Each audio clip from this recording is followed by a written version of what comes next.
शुरुआत में जब दुनिया बिल्कुल नई थी, ईडन नाम का एक खूबसूरत बगीचा था।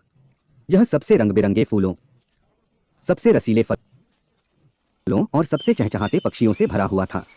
इस बगीचे में भगवान ने पहले दो लोगों आदम और हव्वा को बनाया।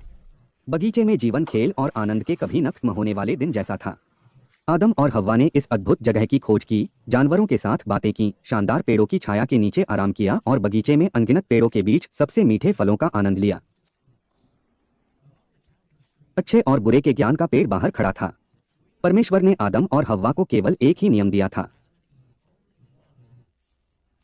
इस पेड़ का फल मत खाओ, लेकिन जिज्ञासा एक शक्तिशाली चीज है। एक दिन एक डरपोक सांप हव्वा के पास आया।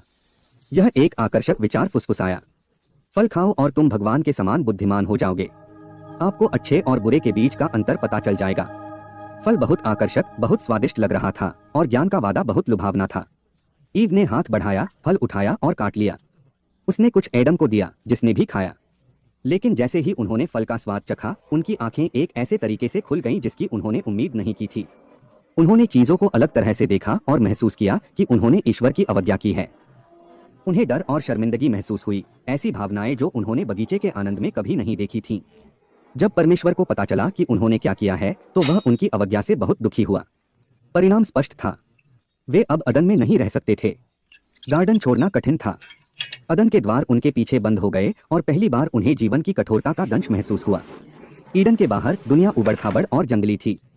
आदम और हव्वा को शुरू से ही सब कुछ सीखना पड़ा, भोजन कैसे उगाना है, आश्रय कैसे बनाना है और तत्वों से कैसे बचना है।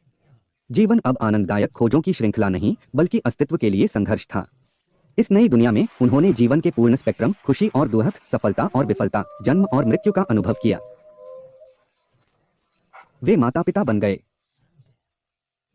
ऐसे बच्चों का पालन पोषण करना जिनका आगे चलकर पूरे देश में अपना परिवार फैलेगा। अपनी यात्रा के माध्यम से एडम और ईव ने अपनी ताकत और लचीलेपन की खोज की।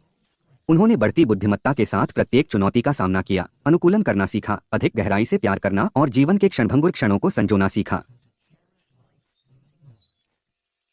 उन्होंने अपने बच्चों को ईडन की कहानियां, अच्छे विकल्प चुनने और अपने कार्यों के परिणामों के साथ जीने का महत्व सिखाया। देखने के लिए धन्यवाद। अगले साहसिक कार्य में मिलते हैं।